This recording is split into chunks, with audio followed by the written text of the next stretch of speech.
എങ്കിൽ മറ്റൊരു പ്രധാനപ്പെട്ട ആശയത്തിലേക്ക് നമുക്ക് പോകാമെന്ന് തോന്നുന്നു. ഹൈഡ്രോളിസിറ്റി എന്ന് പറയുന്ന സംവിധാനം. അതാണ് ആ സംഭവം. ഹൈഡ്രോളിസിറ്റി എന്താണ്? ഈ ഹൈഡ്രോളിസിറ്റി എന്ന് പറഞ്ഞാൽ, ഹൈഡ്രോളിസിറ്റി സെറ്റാകാനുള്ള കഴിവാണ് വെള്ളത്തിന്റെ സാന്നിധ്യത്തിൽ, വാട്ടറിന്റെ പ്രസൻസിൽ, എയറിന്റെ ആബ്സെൻസിൽ പോലും സെറ്റാകാനുള്ള എബിലിറ്റിയാണ് ഹൈഡ്രോളിസിറ്റി എന്നറിയപ്പെടുന്നത്. അപ്പൊ ഈ തിക്ക് മേസണറി വാളുകളുടെ കാര്യം നമ്മൾ നേരത്തെ പറഞ്ഞു. അതിൻ്റെ ഉള്ളിലേക്ക് എയർ ചെല്ലില്ല. അപ്പൊ അത് സെറ്റാകണമെങ്കിൽ എന്ത് വേണം? വാട്ടർ വേണം. എയറിന്റെ അഭാവത്തിൽ സെറ്റാകണം. അത് ഹൈഡ്രോളിസിറ്റിയാണ്. അപ്പോൾ ഓർഡിനറി പോർട്ട്ലാൻഡ് സിമെന്റ് എന്ന് പറയുന്നത് അത് ഈ കഴിവുള്ള ഒരു വസ്തുവാണ്, ഹൈഡ്രോളിസിറ്റി ഉള്ള വസ്തുവാണ്. കാരണം അത് സെറ്റാകണമെങ്കിൽ എന്ത് വേണം? വെള്ളം വേണം. ഓക്കെ, അപ്പൊ അതാണ് ഹൈഡ്രോളിസിറ്റി. വാട്ടറിന്റെ പ്രസൻസിൽ, എയറിന്റെ ആബ്സെൻസിൽ പോലും സെറ്റാകാനുള്ള ഒരു വസ്തുവിന്റെ കഴിവാണ് ഹൈഡ്രോളിസിറ്റി. ലൈമിലെ ഇമ്പ്യൂരിറ്റീസ് കൂടും തോറും, ഇമ്പ്യൂരിറ്റീസ് എന്ന് പറയുമ്പോൾ പ്രധാനമായിട്ട് ഏതാണ്? ക്ലേ. കൂടും തോറും ഹൈഡ്രോളിസിറ്റി കൂടുകയാണ് ചെയ്യുക. ക്ലേ കണ്ടന്റ് കൂടും തോറും ഹൈഡ്രോളിസിറ്റി കൂടും. ക്ലേ കണ്ടന്റ് കുറയും തോറും ഹൈഡ്രോളിസിറ്റി കുറഞ്ഞു കുറഞ്ഞു കുറഞ്ഞ് ഇല്ലാതെയായി അത് എയർ ബൈൻഡിങ് മെറ്റീരിയൽ ആയിട്ട് മാറുകയാണ് ചെയ്യുന്നത്. എത്ര പെർസെൻറ്റേജ് ക്ലേ കണ്ടന്റ് ഉണ്ട്, അതിൻ്റെ അടിസ്ഥാനത്തിലാണ് നമുക്ക് ഹൈഡ്രോളിസിറ്റി പറയാനായിട്ട് സാധിക്കുക. അവ ക്യുക്ക് ലൈമ്, ഫാറ്റ് ലൈമ് തുടങ്ങിയവയിലൊക്കെ ഇമ്പ്യൂരിറ്റീസ് വളരെ വളരെ കുറവാണ്. അപ്പൊ അത് ഹൈഡ്രോളിസിറ്റി ഇല്ലാത്തതാണ്. ക്ലിയർ ആയിട്ടുണ്ടാകുമെന്ന് വിചാരിക്കുന്നു. അപ്പൊ ഇതാണ് ഹൈഡ്രോളിസിറ്റി. വാട്ടറിന്റെ പ്രസൻസിൽ സെറ്റാകാനുള്ള കഴിവാണ്. അപ്പൊ ഒരു കാര്യം കൂടെ കൂട്ടിച്ചേർത്ത് പറയാമെന്ന് തോന്നുന്നു. ഇപ്പൊ മുല്ലപ്പെരിയാർ ഡാം ഉണ്ടാക്കിയിട്ടുള്ളത് സുർക്കി മോട്ടാർ എന്നൊക്കെ പറഞ്ഞു കേട്ടിട്ടുണ്ട്. സുർക്കി എന്താണ്? ഈ സുർക്കി ബേൺഡ് ബ്രിക്സിന്റെ പൗഡറാണ്, ഇഷ്ടിക പൊടിച്ചതാണ്, അല്ലാണ്ട് വേറെ ഒന്നുമല്ല. ഇഷ്ടിക പൊടിച്ചതാണ് ഈ സുർക്കി എന്നറിയപ്പെടുന്നത്. എന്താ ഈ സുർക്കി മോട്ടാർ? സാധാരണ ലൈം മോട്ടാറിന് ഹൈഡ്രോളിസിറ്റി കുറവാണെന്ന് വിചാരിക്കാം. അതിൻ്റെ ഹൈഡ്രോളിസിറ്റി കൂട്ടാൻ വേണ്ടിയിട്ട് ആ മോട്ടാറിൽ ചേർക്കാൻ വെച്ചിരുന്ന മണൽ കുറച്ചങ്ങ് മാറ്റി വെച്ച് പകരം ഈ ഇഷ്ടിക പൊടിച്ചത് ചേർക്കും, സുർക്കി ചേർക്കും. അപ്പോ ഈ ഇഷ്ടികപ്പൊടി ബൈൻഡിങ് മെറ്റീരിയൽ ഒന്നും അല്ല കേട്ടോ. അപ്പൊ ലൈമിന് പകരം അല്ല അത് ചേർക്കുന്നത്, സാൻഡിന് പകരമാണ് ചേർക്കുന്നത്. അത് ചേർക്കുമ്പോൾ എന്താ സംഭവിക്കുന്നതെന്ന് അറിയാമോ? അതിന്റെ സ്വഭാവം അങ്ങ് മാറും. അത് ഹൈഡ്രോളിസിറ്റി കൂടുതൽ കിട്ടും. വേറൊന്നും കൊണ്ടല്ല, ഇഷ്ടിക പൊടിച്ചതിൽ ധാരാളം ക്ലേ ഉണ്ട്. ഇഷ്ടിക ഉണ്ടാക്കുന്ന ക്ലേയിൽ നിന്ന് തന്നെയല്ല ആണല്ലോ, ക്ലേ കണ്ടന്റ് കൂടുകയാണ് ചെയ്യുന്നത്. അതിന് നല്ലപോലെ ഹൈഡ്രോളിസിറ്റി കിട്ടും. അപ്പൊ ഈ സുർക്കി മോട്ടാറിന്റെ പ്രത്യേകത എന്ന് പറയുന്നത് നല്ല ഹൈഡ്രോളിസിറ്റി കിട്ടാൻ വേണ്ടിയിട്ടാണ്. സാധാരണ ലൈമിൽ ചെയ്യുമ്പോൾ അത്ര കിട്ടില്ല. അപ്പോൾ അത് നല്ലപോലെ കിട്ടാൻ വേണ്ടിയിട്ടാണ് നമ്മളിത് ചെയ്യുന്നത് എന്നർത്ഥം. ക്ലിയർ ആണെന്ന് വിചാരിക്കുന്നു. അങ്ങനെയാണ് പണ്ട് മുല്ലപ്പെരിയാർ ഡാമൊക്കെ പണിയുന്നതിന് വേണ്ടിയിട്ട് ഇങ്ങനെ സുർക്കി മോട്ടാറൊക്കെ ഉപയോഗിച്ചിട്ടുണ്ടായിരുന്നു. അപ്പൊ ഇതാണ് ഹൈഡ്രോളിസിറ്റി, സുർക്കി മോട്ടാർ. ഇതൊക്കെ വരാവുന്ന സാധ്യതയുള്ള ചോദ്യങ്ങളാണ്. നിങ്ങൾ ഓരോ വീഡിയോ കാണുമ്പോഴും അതുമായി ബന്ധപ്പെട്ടിട്ടുള്ള ഒബ്ജക്റ്റീവ് ടൈപ്പ് ക്വസ്റ്റ്യൻസ് ഒക്കെ ഒന്ന് ചെയ്ത് നോക്കണം, നിർബന്ധമായും ചെയ്ത് നോക്കണം. കാരണം അത് പഠിക്കാൻ വേണ്ടിയിട്ടല്ല, ചെയ്ത് നോക്കുമ്പോൾ അങ്ങോട്ട് കിട്ടും ആൻസറൊക്കെ. അപ്പം നമുക്കൊരു സന്തോഷമൊക്കെ തോന്നും.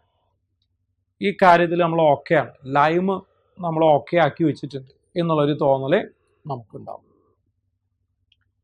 അപ്പോൾ അത് ക്ലിയറായി. എങ്കിൽ പിന്നെ നമുക്ക് ക്ലാസിഫിക്കേഷൻ ഓഫ് ലൈമിലേക്ക് കിടക്കാം. ക്ലാസിഫിക്കേഷൻ ഓഫ് ലൈമിൽ ഏറ്റവും പ്രധാനപ്പെട്ട ഒന്നാണ് ഫാറ്റ് ലൈം എന്നറിയപ്പെടുന്നത്. ഫാറ്റ് ലൈം എന്താ? ഈ ഫാറ്റ്, തടിച്ച, കൊഴുത്ത എന്ന അർത്ഥമാണ്. എന്തുകൊണ്ടാണ് അങ്ങനെ ഈ ലൈമിനെ പേര് വിളിക്കാൻ കാരണം? നേരത്തെ നമ്മൾ പറഞ്ഞല്ലോ, സ്ലേക്കിംഗ് എന്ന് പറയുന്ന ഒരു ഓപ്പറേഷൻ. ഒരു മൺപാത്രത്തിലിട്ട് ചൂടാക്കുമ്പോൾ വെള്ളം ഒഴിച്ച് അത് സ്ലേക്ക് ആകുക. ആ സ്ലേക്ക് ആകുമ്പോൾ അതിന്റെ വോള്യം അങ്ങ് കൂടി കൂടി വരും. 2.5 ഇരട്ടി മുതൽ 3 ഇരട്ടി വരെ അതിന്റെ വോള്യം അങ്ങ് കൂടി കൂടി അതിങ്ങനെ വീർത്ത് വീർത്ത് വരികയാണ് ചെയ്യുക. അതാണ് ഫാറ്റ്, തടിച്ച, കൊഴുത്ത എന്നുള്ള അർത്ഥം വരുന്നത്. അപ്പൊ ഈ ഒരു ലൈം സ്ലേക്ക് ചെയ്യുമ്പോൾ വോള്യം വല്ലാതെ അങ്ങ് കൂടും, ഇമ്പ്യൂരിറ്റീസ് കുറവാണെങ്കിൽ. അതുകൊണ്ടാണ് അതിനെ ഫാറ്റ് ലൈം എന്ന് വിളിക്കുന്നത്. അപ്പൊ ക്യുക്ക് ലൈം എന്ന് വിളിച്ചാൽ പോലെ. പ്രാക്ടിക്കലി ക്യുക്ക് ലൈം എന്ന് പറയുന്നതിൽ അർത്ഥമില്ല. കാരണം അതിൽ ഒരു അല്പമെങ്കിലും ഒക്കെ എന്തുണ്ടാവും? ഇമ്പ്യൂരിറ്റീസും ഉണ്ടാവും. ഫാറ്റ് ലൈമിനകത്ത് അല്പം ഇമ്പ്യൂരിറ്റീസും ഉണ്ട്. ക്ലേ കണ്ടന്റ് എങ്ങനെയായിരിക്കണം? ബിലോ 5%. അങ്ങനെ ഒരു സ്റ്റാൻഡേർഡ് വെച്ചു എന്ന് മാത്രം. പൊതുവെ പറയാൻ ശുദ്ധമായിട്ടുള്ള ലൈമാണ് ഫാറ്റ് ലൈം. പൂർണ്ണമായിട്ടും അങ്ങനെ ആവില്ല, കുറച്ചൊക്കെ ഉണ്ടാവും. ഒരു 5%-നേക്കാൾ കൂടുതലില്ല എങ്കിൽ നമുക്കതിനെ എന്ത് വിളിക്കാം? ഫാറ്റ് ലൈം എന്ന് വിളിക്കാം. അപ്പൊ പ്രായോഗിക തലത്തിലേക്ക് വരുമ്പോൾ നമ്മൾ ക്യുക്ക് ലൈം പറയില്ല. ആദ്യം പറയുന്നത് ഏതാണ്? ഫാറ്റ് ലൈം ആണ് പറയുക. 5%-നേക്കാൾ കുറവായി. അപ്പോൾ തന്നെ നമുക്കറിയാം ഇമ്പ്യൂരിറ്റീസ് വളരെ കുറവാണ്, ക്ലേ കണ്ടന്റ് വളരെ കുറവാണ്. അപ്പോ സ്ലേക്കിംഗ് എങ്ങനെയായിരിക്കും? ഫാസ്റ്റ്, അതിവേഗത്തിൽ സ്ലേക്ക് ആകും. അപ്പൊ സെറ്റിങ്ങോ വളരെ സ്ലോ ആയിരിക്കും.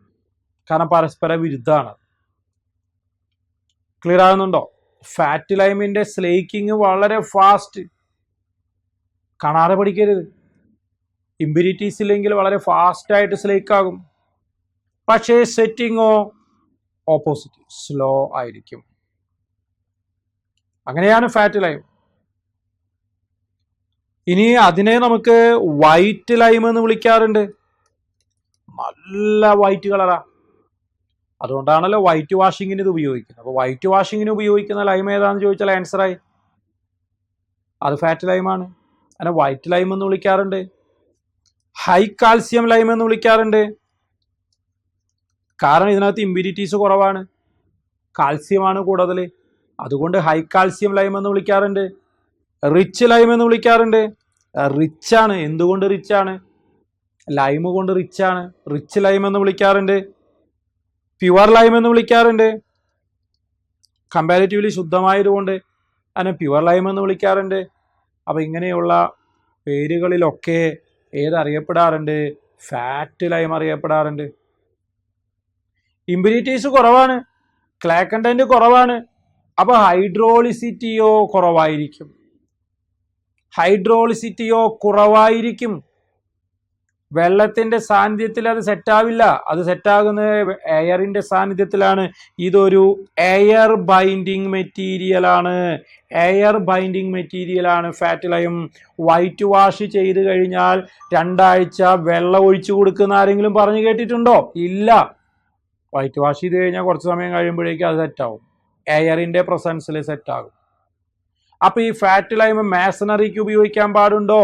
മാസണറിക്ക് ഉപയോഗിക്കുമ്പോൾ ഉള്ളിലൊക്കെയുള്ള മോട്ടാറിലേക്ക് എയർ വരില്ല. അപ്പൊ അത് വേണ്ടത്ര രീതിയിൽ സെറ്റാവില്ല. പ്ലാസ്റ്ററിങ്ങിനെ ഉപയോഗിക്കുന്നത് നല്ലതാണോ? അത്ര നല്ലതൊന്നും അല്ല. പക്ഷെ കനം കുറഞ്ഞ പ്ലാസ്റ്ററിംഗ് ആണ്, എയറുമായി കോണ്ടാക്ട് വരുന്നതാണ് എങ്കിൽ കുഴപ്പമൊന്നുമില്ല. തിക്ക് മാസണറി വാളുകളിൽ ഇത് ഉപയോഗിക്കരുത്, ഫാറ്റ് ലൈം ഉപയോഗിക്കരുത്. ഇനി ഉപയോഗിക്കണമെന്ന് നിർബന്ധം ഉണ്ടെങ്കിൽ എന്ത് ആഡ് ചെയ്യേണ്ടി വരും? പറയാൻ പറ്റുന്നുണ്ടോ? സുർക്കി ആഡ് ചെയ്യേണ്ടതായിട്ട് വരും. അപ്പോഴതിന് ഹൈഡ്രോളിസിറ്റി കിട്ടും. അപ്പോൾ ഫാറ്റ് ലൈമിന്റെ ഏറ്റവും പ്രധാനപ്പെട്ട പർപ്പസ് എന്ന് പറയുന്നത് എന്തായിരിക്കും? White washing. അതിന് യോജിച്ച രീതിയിൽ നല്ല വൈറ്റ് കളറുമാണ് ആർക്കുള്ളത്? ഫാറ്റ് ലൈമിന് ഉള്ളത്. ഇതുവരെ പറഞ്ഞതെല്ലാം ക്ലിയർ ആണല്ലോ? ഓക്കെ. അടുത്തത് ഹൈഡ്രോളിക് ലൈമാണ്. അപ്പോൾ നമ്മളിപ്പോൾ ഈ പറഞ്ഞുകൊണ്ടിരിക്കുന്ന ക്ലാസിഫിക്കേഷൻ യഥാർത്ഥത്തിൽ എന്തിൻ്റെ അടിസ്ഥാനത്തിലാണ്? ക്ലേ കണ്ടന്റിന്റെ അടിസ്ഥാനത്തിലാണ്. ബിലോ 5% ആണെന്നുണ്ടെങ്കിൽ ഫാറ്റ് ലൈം. അപ്പോൾ ഹൈഡ്രോളിക് ലൈം അഥവാ വാട്ടർ ലൈം എന്ന് പറയുന്നത് പൊതുവേ പറഞ്ഞാൽ ഒരു 5 മുതൽ 30 വരെ എന്ന് പറയാം. ഈ 30-നേക്കാൾ കൂടുതലായി കഴിഞ്ഞു കഴിഞ്ഞാൽ അത് സാധാരണ ഒരു സിമെന്റ് പോലെയായി നമുക്ക് കൈകാര്യം ചെയ്യാൻ മാനുവലായിട്ട് നമ്മൾ സാധാരണക്കാർക്ക് അത് വളരെ പ്രയാസമാണ്. അപ്പോൾ 5 മുതൽ 30% ഇടയിലുള്ള ആ ഒരു ഭാഗമാണ് ഹൈഡ്രോളിക് ലൈം. അപ്പം അതിന് ഹൈഡ്രോളിസിറ്റി ഉണ്ട് എന്നർത്ഥം. ഹൈഡ്രോളിസിറ്റി എന്ന് വെച്ചാൽ വെള്ളത്തിൻ്റെ സാന്നിധ്യത്തിൽ സെറ്റാകാനുള്ള കഴിവ് അതിനുണ്ട് എന്നുള്ളതിൻ്റെ അടിസ്ഥാനമാണ്. ഇതിനെ നമുക്ക് വേണമെങ്കിൽ 3 തരംതിരിക്കാം. എന്തിൻ്റെ അടിസ്ഥാനത്തിൽ തന്നെയാണ്? ക്ലേ കണ്ടന്റിൻ്റെ അടിസ്ഥാനത്തിൽ തന്നെയാണ് കേട്ടോ. അതിൽ ഒന്ന് ഫീബിലിയാണ്, ഫീബിലി ഹൈഡ്രോളിക് ലൈം. രണ്ടാമത്തത് മോഡറേറ്ററലി ഹൈഡ്രോളിക് ലൈമാണ്, മോഡറേറ്ററലി ഹൈഡ്രോളിക് ലൈമാണ്. മൂന്നാമത്തതോ എമിനൻ്റ്ലി, എമിനൻ്റ്ലി ഹൈഡ്രോളിക് ലൈമാണ്. പ്രത്യേകതകൾ നോക്കാം. ഫീബിലിയിൽ 5 to 10% ആണ് ക്ലേ കണ്ടന്റ് ഉണ്ടാവും. അതേസമയം മോഡറേറ്ററിലോ 11% to 20% ആണ്. എമിനൻ്റിലെയോ 20 to 30, 21 എന്ന് വേണമെങ്കിൽ പറയാം അല്ലേ. 21 അത് ഇങ്ങനെ ഒരു ഭംഗിയിൽ എഴുതുന്നതാണെന്ന് വിചാരിച്ചാൽ മതി, ശരിയായ അർത്ഥത്തിൽ എടുത്താൽ മതി.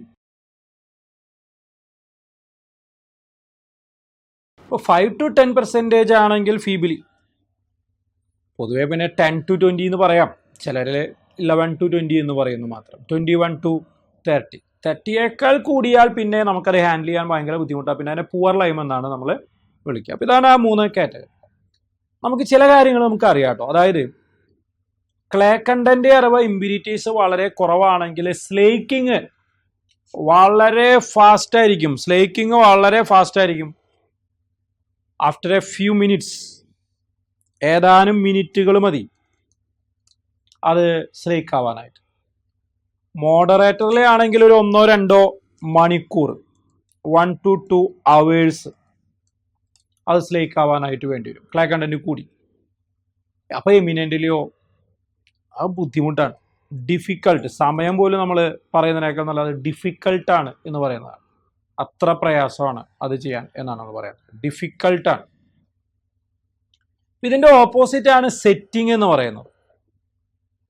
അപ്പോൾ ഇത് ഏതാനും മിനിറ്റ് മതി എന്ന് പറയുമ്പോൾ സെറ്റിംഗ് ആക്ഷൻ ആണെന്നുണ്ടെങ്കിലോ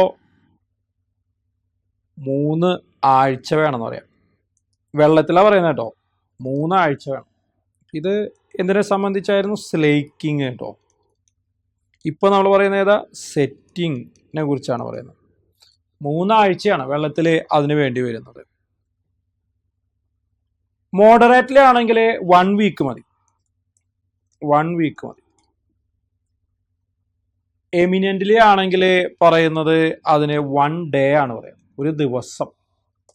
ഒരു ദിവസം വേണം എമിനൻ്റിലി ഹൈഡ്രോളിക് ലൈം ഒന്ന് സെറ്റായി കിട്ടണമെങ്കിൽ. നമ്മൾ പറയാം ഓർഡിനറി പോർട്ട്ലാൻഡ് സിമൻറ്റ് 10 മണിക്കൂർ എന്നൊക്കെ പറയാറ് ഫൈനൽ സെറ്റിംഗ്. ഇത് ഒരു ദിവസമെങ്കിലും വേണം എമിനൻ്റിലി ഹൈഡ്രോളിക് ലൈം തന്നെയാവണം. സ്ട്രെങ്ത് കൂടുതൽ ഏതിനാണ്? എമിനൻ്റിലേക്കാട്ടോ. സ്ട്രക്ചറൽ പർപ്പസിന് ഒക്കെ ഉപയോഗിക്കുന്നത്, ഭാരം എടുക്കേണ്ടതായിട്ടുണ്ട് എന്നുള്ള പർപ്പസിനൊക്കെ ഉപയോഗിക്കുന്നത് എമിനൻ്റിലി ഹൈഡ്രോളിക് ലൈമാണ്. സ്ട്രെങ്ത്തിൻ്റെ കാര്യത്തിൽ അതാണ്. ക്ലേ കണ്ടന്റ് ഉണ്ടാകുന്നത് തന്നെയാണ് അതിനെ സംബന്ധിച്ച് നല്ലത്. ഹൈഡ്രോളിസിറ്റി ഏതിനാ കൂടുതൽ? ക്ലേ കണ്ടന്റ് കൂടുമ്പോൾ. അപ്പോൾ എമിനൻ്റിലേക്ക് തന്നെയാണ് ഹൈഡ്രോളിസിറ്റി വളരെ കൂടുതലായിട്ടുള്ളത്. ഇനി ഉപയോഗം എന്താന്ന് നോക്കാം. ഫീബിലി ഉപയോഗിക്കുക ഓർഡിനറി മാസണറി വർക്കിനൊക്കെയാണ്, സാധാരണ മാസണറി വർക്കുകൾക്കൊക്കെ നമുക്ക് ഉപയോഗിക്കാം. ഓർഡിനറി മാസണറി വർക്കിനൊക്കെ ഉപയോഗിക്കാം. മോഡറേറ്ററിലാണെങ്കിൽ വളരെ സുപ്പീരിയർ ആയിട്ടുള്ള മാസണറി വർക്കുകൾക്കൊക്കെ ഉപയോഗിക്കാം.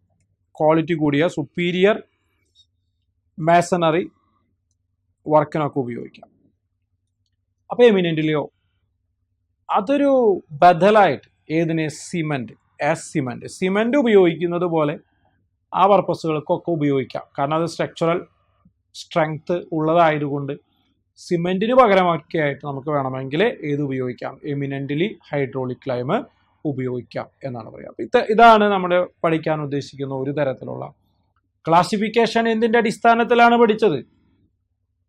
പെർസെൻറ്റേജ് ഓഫ് ക്ലായുടെ അടിസ്ഥാനത്തിലാണ് പഠിച്ചത്. കഴിഞ്ഞില്ല, 2 പഠിച്ചുള്ളൂ, മൂന്നാമതോ 2 ഉണ്ട്.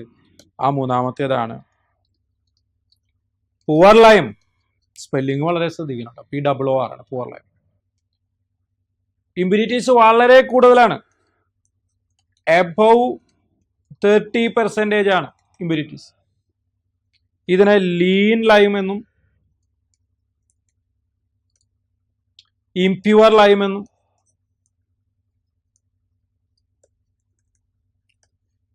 വിളിക്കാറുണ്ട്. ഇംപ്യുവർ ലൈം എന്നും ലീൻ ലൈം എന്നൊക്കെ. ഇതൊക്കെ സാധാരണ നമുക്ക് ഹാൻഡിൽ ചെയ്യാൻ വളരെ പ്രയാസമാണ്, സ്ലേക്കാവില്ല. അപ്പോൾ സാധാരണക്കാർക്ക് അത് ഉപയോഗിക്കാനായിട്ട് വളരെ പ്രയാസമുള്ള ഒന്നാണ് ഈ പുവർ ലൈം എന്ന് പറയുന്നത്. ഓക്കെ, അപ്പോൾ ഇതാണ് പെർസെൻറ്റേജിൻ്റെ അടിസ്ഥാനത്തിലുള്ള ക്ലേ കണ്ടന്റിന്റെ പെർസെൻറ്റേജിന്റെ അടിസ്ഥാനത്തിലുള്ള ക്ലാസിഫിക്കേഷൻ. ഇനി BIS ഇതിനെ പല ക്ലാസ്സുകളായിട്ട് തിരിച്ചിട്ടുണ്ട്, അതൊന്ന് നോക്കാം. BIS എങ്ങനെയാണ് ഇതിനെ ക്ലാസിഫൈ ചെയ്തിരിക്കുന്നത്?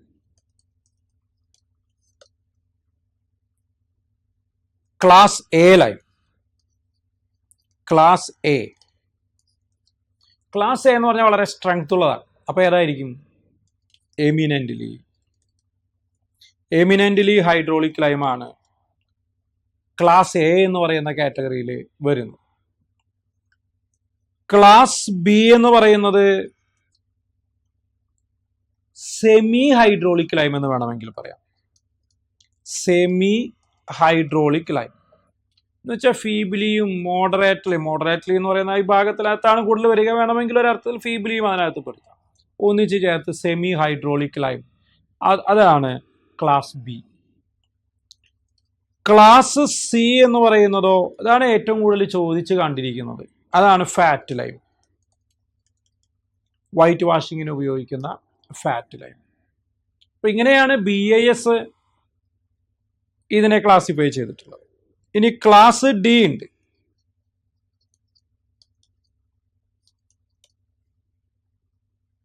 മഗ്നീഷ്യം ഓർ ഡോളമെറ്റിക് ലൈം എന്നാണ് അതറിയപ്പെടുക.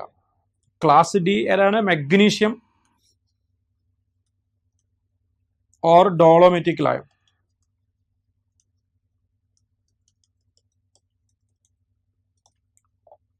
ക്ലാസ് ഇ പലപ്പോഴും ചോദിച്ചു കാണുന്ന ഒന്നാണ്. ക്ലാസ് ഇ എന്ന് പറയുന്നത് മണ്ണിനടിയിൽ നിന്ന് കുഴിച്ചെടുക്കുന്നതാണ്, ഒട്ടും ക്വാളിറ്റി ഇല്ലാത്തതാണ്.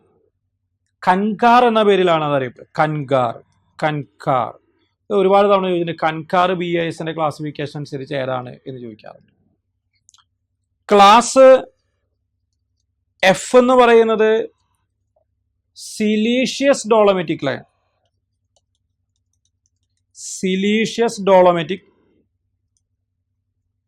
ലൈമാണ് ക്ലാസ് എഫ് എന്ന് പറയുന്നത്. അപ്പൊ ഇത്രയും ക്ലാസ്സുകളായിട്ടാണ് BIS ഇതിനെ തരംതിരിച്ചിരിക്കുന്നത് എന്നുള്ളതാണ്. അടുത്തത് എങ്ങനെയാണ് ലൈം മാനുഫാക്ചർ ചെയ്തെടുക്കുന്നത് എന്നുള്ളതാണ്. 3 സ്റ്റെപ്പുകൾ പറയാം നമുക്ക്. മാനുഫാക്ചറിങ് പ്രോസസ്സിൽ 3 സ്റ്റെപ്പുകൾ. ഒന്നാമത്തേത് കളക്ഷൻ ഓഫ്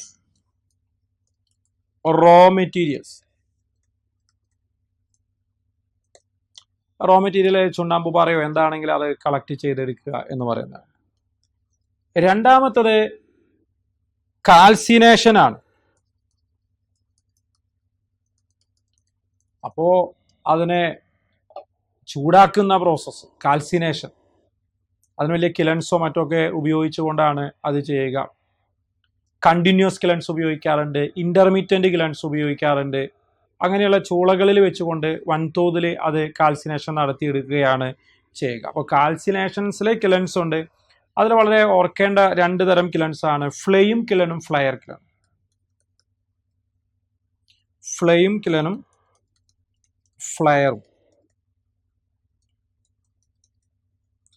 ഫ്ലെയിമിനകത്ത് ഫ്യൂവലും ലൈമും മിക്സ് ചെയ്തിട്ടിട്ടാണ് ചൂടാക്കുന്നത്. ഇടകലർന്ന് കിടക്കുന്നുണ്ടാവും. അപ്പോൾ കത്തുമ്പോൾ ഫ്യൂവലിലെ കാർബണൊക്കെ ലൈമിലേക്ക് കയറി പിടിക്കാൻ സാധ്യതയുണ്ട്. പക്ഷെ ഫ്ലെയർ കിലണിൽ ഫ്യൂവൽ ഒരു ഭാഗത്തായിരിക്കും. അതിൽ നിന്നുള്ള ചൂട് പിടിച്ച വായു മാത്രമാണ് മറ്റുള്ള ഭാഗങ്ങളിലേക്ക് പോകുന്നത്. അപ്പോൾ ഫ്യൂവലിന് ഒരു ഭാഗത്ത് ഒതുക്കി വെക്കപ്പെട്ടിട്ടുള്ള ഒരു ടൈപ്പ് ഓഫ് കിലനാണ് ഫ്ലയർ കിലൺ എന്നറിയപ്പെടുന്നത്. അപ്പോൾ കാൽസിനേഷൻ വളരെ വൻതോതിൽ നടത്താൻ വേണ്ടിയിട്ട് ഇതൊക്കെ ചെയ്യുന്നു എന്ന് മാത്രം. മൂന്നാമത്തേതാണ് സ്ലേക്കിംഗ്. സ്ലേക്ക് ചെയ്തെടുക്കണം. സ്ലേക്കിങ് 2 ഫോമിലേക്ക് നമുക്ക് മാറ്റിയെടുക്കാൻ പറ്റും. ഒന്നുകിൽ പൗഡർ ഫോമിലേക്കാവാം, അല്ലെങ്കിൽ പേസ്റ്റ് ഫോമിലേക്കാവാം. നമ്മൾ സാധാരണ മൺപാത്രത്തിൽ നീറ്റുകാക്കിയിട്ട് വെള്ളം ഒഴിക്കുക എന്ന് പറയുമ്പോൾ അത് പേസ്റ്റ് ആയിട്ട് മാറുകയാണ് ചെയ്യുന്നത്. ധാരാളം വെള്ളം ഒഴിച്ച് ചെയ്യുമ്പോഴാണ് പേസ്റ്റ് ആവുക. എന്നാൽ ഇതിനകത്ത് വെള്ളം ഇങ്ങനെ തളിച്ചു കൊടുക്കുകയാണ്, സ്പ്രിങ്കിൾ ചെയ്ത് കൊടുക്കുകയാണ് എങ്കിൽ അതവിടെ നിന്ന് പൊടിഞ്ഞ് പൗഡർ ഫോമിലേക്ക് മാറുകയാണ് ചെയ്യുന്നത്. ഇപ്പം ഇങ്ങനെയാണ് എന്തുണ്ടാക്കുന്നത്, ലൈമ് ഉണ്ടാക്കുന്ന ആ ഒരു പ്രോസസ്സ് ഇതിൽ വരുന്നത് ഇത്തരത്തിലുള്ളതാണ്. ക്ലിയർ ആണെന്ന് വിചാരിക്കും. അപ്പം ഇത്രയും ഭാഗങ്ങളാണ് ലൈം എന്ന് പറയുന്ന ഈ ചാപ്റ്ററിനകത്ത് പഠിക്കാനുള്ളത്. വളരെ രസകരമായിട്ടുള്ള, വളരെ കുറച്ച് കാര്യങ്ങൾ മാത്രം പറയുന്ന, എന്നാൽ എക്സാമിന് വളരെ പ്രാധാന്യമുള്ള, ഏതാനും നല്ല ടെക്നിക്കൽ ടേംസ് ഉള്ള, സിമ്പിളായിട്ടുള്ള ഒരു ചാപ്റ്റർ ലൈം. എല്ലാവരും പഠിക്കുക എന്ന് വെച്ചാൽ മനസ്സിലാക്കുക, മനസ്സിലിങ്ങനെ ആശയം ഉൾക്കൊള്ളുക, സ്വയം ഇങ്ങനെ പറഞ്ഞു നോക്കുക എങ്ങനെയാണെന്നുള്ളത്. അപ്പം എല്ലാവർക്കും ഇതിൽ നിന്ന് വരുന്ന എല്ലാ ചോദ്യങ്ങളും എല്ലാ കാലത്തും കിട്ടട്ടെ എന്ന് ആശംസിച്ചുകൊണ്ട് നിർത്തുന്നു.